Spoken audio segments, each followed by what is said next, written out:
ನಮಸ್ಕಾರ. ಮತ್ತೊಂದು ಅಧಿವೇಶನಕ್ಕೆ ಸ್ವಾಗತ. ಇಂದಿನ ಅಧಿವೇಶನದಲ್ಲಿ ನಾವು 7ನೇ ತರಗತಿಯ ಸಮಾಜ ಅಧ್ಯಯನದಿಂದ ಆಡಳಿತಗಾರರು ಮತ್ತು ಕಟ್ಟಡಗಳ ಬಗ್ಗೆ ಕಲಿಯುತ್ತೇವೆ. ಇದು ರಾಜರು ಮತ್ತು ಅವರ ವಾಸ್ತುಶಿಲ್ಪದ ನಿರ್ಮಾಣಗಳ ಬಗ್ಗೆ ಇದೆ. ಮುಖ್ಯ ವಿಷಯಕ್ಕೆ ಹೋಗುವ ಮೊದಲು ಪ್ರಮುಖ ಪದಗಳನ್ನು ನೋಡಿ. ಶಾಸನಗಳು, ನಾಣ್ಯ, ಕಲ್ಲು ಅಥವಾ ಗೋಡೆಯಂತಹ ಮೇಲ್ಮೈ ಮೇಲಿನ ಸಂದೇಶಗಳು.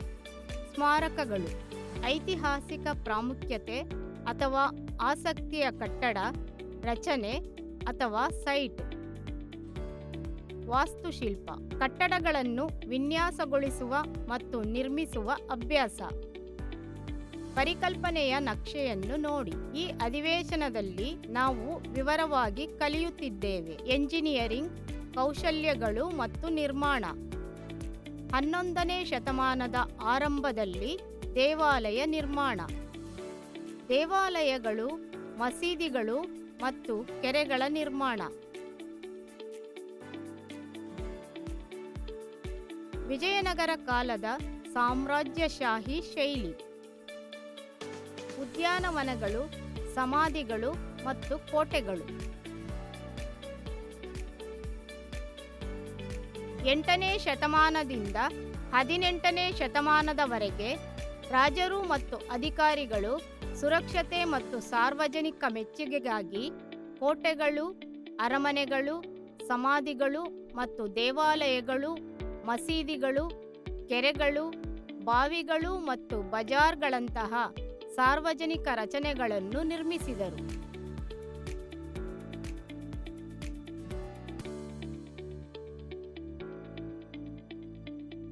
ವ್ಯಾಪಾರಿಗಳು ದೇವಾಲಯಗಳು, ಮಸೀದಿಗಳು ಮತ್ತು ಬಾವಿಗಳನ್ನು ಸಹ ನಿರ್ಮಿಸಿದರು.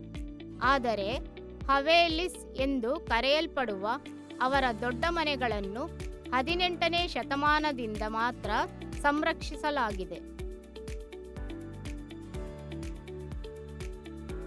ಆಡಳಿತಗಾರರ ಎಂಜಿನಿಯರಿಂಗ್ ಕೌಶಲ್ಯಗಳು ಮತ್ತು ನಿರ್ಮಾಣಗಳು. 7ನೇ ಮತ್ತು 10ನೇ ಶತಮಾನಗಳ ನಡುವೆ ವಾಸ್ತುಶಿಲ್ಪಿಗಳು ಕಟ್ಟಡಗಳಿಗೆ ಹೆಚ್ಚಿನ ಕೊಠಡಿಗಳು, ಬಾಗಿಲುಗಳು ಮತ್ತು ಕಿಟಕಿಗಳನ್ನು ಸೇರಿಸಲು ಪ್ರಾರಂಭಿಸಿದರು. ಚಾವಣಿಗಳು, ಬಾಗಿಲುಗಳು ಮತ್ತು ಕಿಟಕಿಗಳನ್ನು ಇನ್ನೂ 2 ಲಂಬ ಸ್ತಂಭಗಳ ಮೇಲೆ ಸಮತಲ ಕಿರಣವನ್ನು ಇರಿಸುವ ಮೂಲಕ ತಯಾರಿಸಲಾಗುತ್ತಿತ್ತು. ಇದು ಟ್ರಾಬೀಟ್ ಅಥವಾ ಕಾರ್ಬೆಲ್ಡ್ ಎಂದು ಕರೆಯಲ್ಪಡುವ ವಾಸ್ತುಶಿಲ್ಪದ ಶೈಲಿಯಾಗಿದೆ. 11ನೇ ಶತಮಾನದ ಆರಂಭದಲ್ಲಿ ದೇವಾಲಯ ನಿರ್ಮಾಣ. ಶಿವನಿಗೆ ಸಮರ್ಪಿತವಾದ ಕಂದರಿಯ ಮಹಾದೇವ ದೇವಾಲಯವನ್ನು ಸಾಮಾನ್ಯ ಯುಗ 999ರಲ್ಲಿ ಮಧ್ಯಪ್ರದೇಶದ ಖಜುರಾಹೋದಲ್ಲಿ ರಾಜ ದಂಗದೇವ ನಿರ್ಮಿಸಿದನು. ಚಂದೇಲ ರಾಜವಂಶದ ದೇವಾಲಯದ ಯೋಜನೆ.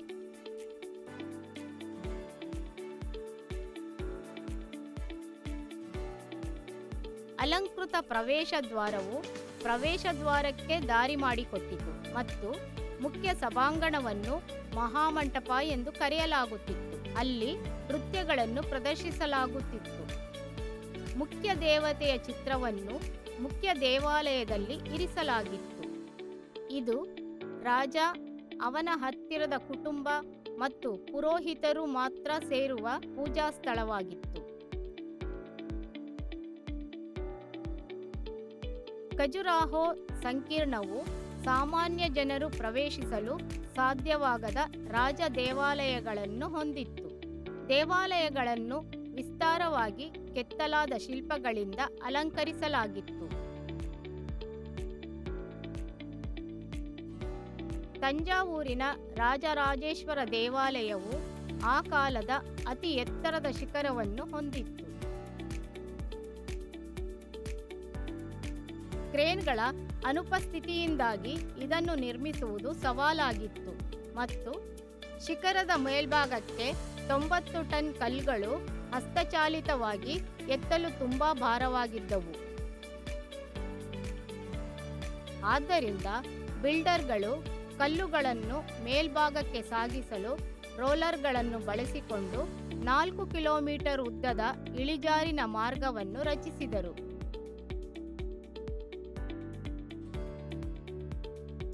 ಪೂರ್ಣಗೊಂಡ ನಂತರ ಅವರು ಮಾರ್ಗವನ್ನು ಕಿತ್ತು ಹಾಕಿದರು. ಕಟ್ಟಡದ ಹೊಸ ವಿಧಾನ.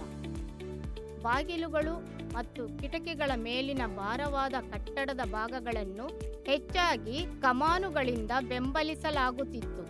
ಇದು ಚಾವಣಿಗಳ ಮೇಲಿನ ಗುಮ್ಮಟಗಳ ವಿನ್ಯಾಸದ ಮೇಲೂ ಪ್ರಭಾವ ಬೀರಿತು. ಈ ವಾಸ್ತುಶಿಲ್ಪ ಶೈಲಿಯನ್ನು ಆರ್ಕ್ಯುಯೇಟ್ ಎಂದು ಕರೆಯಲಾಗುತ್ತದೆ.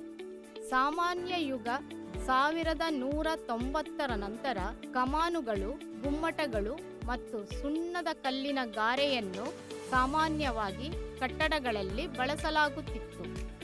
ರಾಜರ ಮೂಲ ಸೌಕರ್ಯ.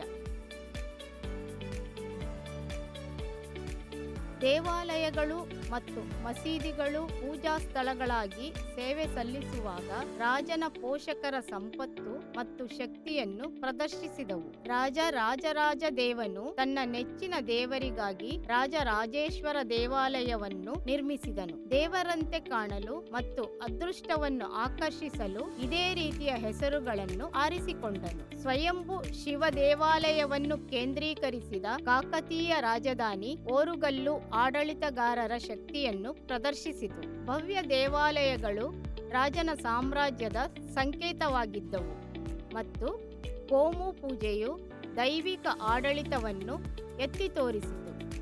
ರಾಜರು ಮತ್ತು ಗಣ್ಯರು ದೇವಾಲಯಗಳನ್ನು ಬೆಂಬಲಿಸಲು ಭೂಮಿ, ಚಿನ್ನ ಮತ್ತು ಆಭರಣಗಳನ್ನು ದಾನ ಮಾಡಿದರು. ಸಾಮಾನ್ಯ ಯುಗ 1200ರ ಹೊತ್ತಿಗೆ ದೇವರ ಆರಾಧನೆಯು ಒಂದು ಪ್ರಮುಖ ವ್ಯವಹಾರವಾಗಿ ವಿಕಸನಗೊಂಡಿತು. ದೇವಾಲಯಗಳಲ್ಲಿ ಕಲಾವಿದರು, ನೃತ್ಯಗಾರರು, ಸಂಗೀತಗಾರರು ಮತ್ತು ಪುರೋಹಿತರನ್ನು ನೇಮಿಸಿಕೊಂಡಿತು. ಅವು ತೆರಿಗೆ ಸಂಗ್ರಹಣೆಯ ಕೇಂದ್ರಗಳಾಗಿ ಕಾರ್ಯನಿರ್ವಹಿಸಿದವು ಮತ್ತು ಮಾರುಕಟ್ಟೆಗಳಾಗಿಯೂ ಕಾರ್ಯನಿರ್ವಹಿಸಿದವು. ರಾಜಕೀಯ ಮತ್ತು ಪ್ರದೇಶಗಳ ಆರ್ಥಿಕತೆಯ ಮೇಲೆ ಪ್ರಭಾವ ಬೀರಿದವು. ಆಡಳಿತಗಾರರು ಸಾರ್ವಜನಿಕರಿಗಾಗಿ ಕೆರೆಗಳು ಮತ್ತು ಜಲಾಶಯಗಳಂತಹ ನೀರಿನ ಮೂಲಗಳನ್ನು ನಿರ್ಮಿಸುತ್ತಾರೆ. ಸುಲ್ತಾನ್ ಇಲ್ತುಮಿಶ್ ಅವರು ಡೆಹ್ಲಿಯ ಬಳಿ ದೊಡ್ಡ ಜಲಾಶಯವನ್ನು ನಿರ್ಮಿಸಲು ಸಾರ್ವತ್ರಿಕ ಗೌರವವನ್ನು ಗಳಿಸಿದರು. ಇದನ್ನು ಹೌಜ್-ಇ-ಸುಲ್ತಾನಿ ಜಲಾಶಯ ಎಂದು ಕರೆಯಲಾಗುತ್ತಿತ್ತು. ದೇವಾಲಯಗಳನ್ನು ಏಕೆ ನಾಶಪಡಿಸಲಾಯಿತು? ದೇವರಿಗೆ ಭಕ್ತಿಯನ್ನು ತೋರಿಸಲು ಮತ್ತು ಅಧಿಕಾರವನ್ನು ಪ್ರತಿಪಾದಿಸಲು ರಾಜರು ದೇವಾಲಯಗಳನ್ನು ನಿರ್ಮಿಸಿದರು. ಆದರೆ ಈ ಸ್ಥಳಗಳು ಆಗಾಗ್ಗೆ ಯುದ್ಧದ ಗುರಿಗಳಾದವು. 800ರ ದಶಕದ ಆರಂಭದಲ್ಲಿ ಪಾಂಡ್ಯ ರಾಜ ಶ್ರೀಮಾರ ಶ್ರೀವಲ್ಲಭನು ಶ್ರೀಲಂಕಾದ ಮೇಲೆ ದಾಳಿ ಮಾಡಿ 1ನೇ ರಾಜಸೇನಾವನ್ನು ಸೋಲಿಸಿ ಗೋಲ್ಡನ್ ಬುದ್ಧ ಪ್ರತಿಮೆಯಂತಹ ಸಂಪತ್ತನ್ನು ವಶಪಡಿಸಿಕೊಂಡನು. ಈ ಸೋಲು ಮದುರೈ ಮೇಲೆ ಆಕ್ರಮಣ ಮಾಡಲು ಮತ್ತು ಪ್ರತಿಮೆಯನ್ನು ಕದಿಯಲು ಸೇನಾಧಿಪತಿಯನ್ನು ಕಳುಹಿಸುವ ಮೂಲಕ ಸೇಡು ತೀರಿಸಿಕೊಳ್ಳಲು 2ನೇ ಸೇನಾವನ್ನು ಪ್ರೇರೇಪಿಸಿತು. 11ನೇ ಶತಮಾನದ ಆರಂಭದಲ್ಲಿ ಚೋಳರಾಜ 1ನೇ ರಾಜೇಂದ್ರ ಸೋತ ಆಡಳಿತಗಾರರಿಂದ ಅಮೂಲ್ಯವಾದ ಪ್ರತಿಮೆಗಳಿಂದ ತುಂಬಿದ ಶಿವ ದೇವಾಲಯವನ್ನು ನಿರ್ಮಿಸಿದನು. 1ನೇ ರಾಜೇಂದ್ರನಂತೆಯೇ ವಾಸಿಸುತ್ತಿದ್ದ ಗಜ್ನಿ ಸುಲ್ತಾನ್ ಮೊಹಮ್ಮದ್ ಭಾರತೀಯ ದೇವಾಲಯಗಳ ಮೇಲೆ ಕೇಂದ್ರೀಕರಿಸಿದನು ಮತ್ತು ಇಸ್ಲಾಮಿನ ಮಹಾನ್ ನಾಯಕನಾಗಿ ತನ್ನನ್ನು ಸ್ಥಾಪಿಸಲು ನಿಧಿಗಳು ಮತ್ತು ವಿಗ್ರಹಗಳನ್ನು ಕದಿಯಲು ಪ್ರಾರಂಭಿಸಿದನು. ಮಧ್ಯಯುಗದುದ್ದಕ್ಕೂ ಆಡಳಿತಗಾರರು ಶತ್ರು ಪೂಜಾ ಸ್ಥಳಗಳನ್ನು ಲೂಟಿ ಮಾಡುವ ಮೂಲಕ ತಮ್ಮ ಶಕ್ತಿಯನ್ನು ಪ್ರದರ್ಶಿಸಿದರು. ವಿಜಯನಗರ ಕಾಲದ ಸಾಮ್ರಾಜ್ಯಶಾಹಿ ಶೈಲಿ. ದಕ್ಷಿಣ ಭಾರತದ ರಾಜಧಾನಿಯಾಗಿ ರಾಯರು ಸ್ಥಾಪಿಸಿದ ವಿಜಯನಗರ ನಗರವು ಚೋಳ ಮತ್ತು ಪಾಂಡ್ಯ ಆಡಳಿತಗಾರರಿಂದ ಪ್ರಭಾವಿತವಾದ ಶ್ರೀ ವಿರೂಪಾಕ್ಷ, ರಾಮಚಂದ್ರ, ಕೃಷ್ಣ ಮತ್ತು ವಿಠಲರಿಗೆ ಸಮರ್ಪಿತವಾದ ದೊಡ್ಡ ದೇವಾಲಯಗಳ ಮೂಲಕ ಸಾಮ್ರಾಜ್ಯದ ವಾಸ್ತುಶಿಲ್ಪ ಶೈಲಿಗಳನ್ನು ಪ್ರದರ್ಶಿಸಿತು. ದೇವಾಲಯಗಳು ಕೆಳಗಿನ ಮಹಡಿಗಳಲ್ಲಿ ಘನ ಗ್ರಾನೈಟ್ ಮತ್ತು ಮೇಲಿನ ಮಹಡಿಗಳಲ್ಲಿ ಇಟ್ಟಿಗೆಯಿಂದ ಕೂಡಿದ್ದವು. ಗೋಪುರಗಳು ಸಾಮ್ರಾಜ್ಯಶಾಹಿ ಶಕ್ತಿಯನ್ನು ಸಂಕೇತಿಸುತ್ತಿದ್ದವು ಮತ್ತು ಆಗಾಗ್ಗೆ ಮುಖ್ಯ ದೇವಾಲಯದ ಗೋಪುರಗಳನ್ನು ಮರೆಮಾಡುತ್ತಿದ್ದವು. ಮಂಟಪಗಳು ಮತ್ತು ಉದ್ದವಾದ ಕಂಬಗಳ ಕಾರಿಡಾರ್ಗಳು ವಿಶಿಷ್ಟ ಲಕ್ಷಣಗಳಾಗಿವೆ. ವಿಜಯನಗರದ ಆಡಳಿತಗಾರರು ಸುಲ್ತಾನರ ವಾಸ್ತುಶಿಲ್ಪದೊಂದಿಗೆ ತಮಿಳುನಾಡು ದೇವಾಲಯದ ವಿನ್ಯಾಸಗಳನ್ನು ಅಳವಡಿಸಿಕೊಂಡರು. ಇದು ಲೋಟಸ್ ಮಹಲ್, ರಾಣಿಯ ಸ್ನಾನಗೃಹ ಮತ್ತು ಆನೆ ಲಾಯಗಳಲ್ಲಿ ಸ್ಪಷ್ಟವಾಗಿದೆ. ಇದು ಸೊಗಸಾದ ಕಮಾನುಗಳು, ಗುಮ್ಮಟಗಳು ಮತ್ತು ಹೂವಿನ ಅಲಂಕಾರಗಳನ್ನು ಒಳಗೊಂಡಿದೆ. ಇದು ರಾಜರ ಸಂಪತ್ತು ಮತ್ತು ಅಭಿರುಚಿಯನ್ನು ಪ್ರದರ್ಶಿಸಿತು. ವಿಜಯನಗರ ಸಾಮ್ರಾಜ್ಯದ ಪ್ರಮುಖ ರಚನೆಯಾದ ಮಹಾನವಮಿ ದಿಬ್ಬವು 55 ಅಡಿ ಎತ್ತರ ಮತ್ತು 11,000 ಚದರ ಅಡಿಗಳನ್ನು ಒಳಗೊಂಡಿದೆ. 200 ವರ್ಷಗಳ ಕಾಲ 3 ಹಂತಗಳಲ್ಲಿ ನಿರ್ಮಿಸಲಾದ ಇದು ಕೆತ್ತನೆಯ ಬದಿಗಳು ಮತ್ತು ಮರದ ಕಂಬ ಬೆಂಬಲಿತ ಬಟ್ಟೆಯ ಛಾವಣಿಯನ್ನು ಹೊಂದಿದೆ. ವಿಜಯನಗರದ ರಾಜರು ಇಲ್ಲಿ ನವರಾತ್ರಿ ಪೂಜೆ ಮತ್ತು ದಸರಾ ಆಚರಣೆಗಳನ್ನು ಆಯೋಜಿಸಿದ್ದರು. ಇದರಲ್ಲಿ ಮುಖ್ಯಸ್ಥರು, ಅಧಿಕಾರಿಗಳು ಮತ್ತು ಯುರೋಪಿಯನ್ ರಾಯಭಾರಿಗಳು ಭಾಗವಹಿಸಿದ್ದರು. ಮೊಘಲರ ಉದ್ಯಾನಗಳು, ಸಮಾಧಿಗಳು ಮತ್ತು ಕೋಟೆಗಳು. ಮೊಘಲ್ ಸಾಮ್ರಾಜ್ಯದ ಅವಧಿಯಲ್ಲಿ ವಾಸ್ತುಶಿಲ್ಪವು ಪ್ರವರ್ಧಮಾನಕ್ಕೆ ಬಂದಿತು. ಇದು ಚಕ್ರವರ್ತಿಗಳ ಕಲಾತ್ಮಕ ಉತ್ಸಾಹಗಳನ್ನು ಪ್ರದರ್ಶಿಸುತ್ತದೆ. ಬಾಬರ್ ಆಯತಾಕಾರದ ಲೇಔಟ್ಗಳು ಮತ್ತು ನೀರಿನ ಕಾಲುವೆಗಳನ್ನು ಹೊಂದಿರುವ ಚಾಹರ್ ಬಾಗ್ಗಳನ್ನು ನಿರ್ಮಿಸಿದನು. ಜಹಾಂಗೀರ್ ಮತ್ತು ಶಾಜಹಾನ್ ಕಾಶ್ಮೀರ, ಆಗ್ರಾ ಮತ್ತು ದೆಹಲಿಯಲ್ಲಿ ಈ ವಿನ್ಯಾಸಗಳನ್ನು ಪರಿಷ್ಕರಿಸಿದರು. ದೃಶ್ಯ 21. ಅಕ್ಬರನ ಯುಗವು ತೈಮೂರ್ ಸಮಾಧಿಗಳ ಪ್ರಭಾವವನ್ನು ಕಂಡಿತು. ಇದು ಹುಮಾಯೂನ್ ಸಮಾಧಿಯಲ್ಲಿ ಸ್ಪಷ್ಟವಾಗಿದೆ. ಶಾಜಹಾನನ ಆಳ್ವಿಕೆಯು ಮೊಘಲ್ ವಾಸ್ತುಶಿಲ್ಪದ ಉತ್ತುಂಗವನ್ನು ಗುರುತಿಸಿತು. ಆಗ್ರಾ ಮತ್ತು ದೆಹಲಿಯಲ್ಲಿ ಗಮನಾರ್ಹ ನಿರ್ಮಾಣಗಳನ್ನು ಮಾಡಲಾಯಿತು. ಮೊದಲಿಗೆ ಶಾಜಹಾನ್ ಆಗ್ರಾದಲ್ಲಿ ವಾಸಿಸುತ್ತಿದ್ದನು. ಅಲ್ಲಿ ಶ್ರೀಮಂತರು ಯಮುನಾ ನದಿಯ ಪಕ್ಕದಲ್ಲಿ ಚಹರ್ ಬಾಗ್ ಎಂದು ಕರೆಯಲ್ಪಡುವ ಸುಂದರವಾದ ಉದ್ಯಾನಗಳಲ್ಲಿ ಮನೆಗಳನ್ನು ರಚಿಸಿದರು.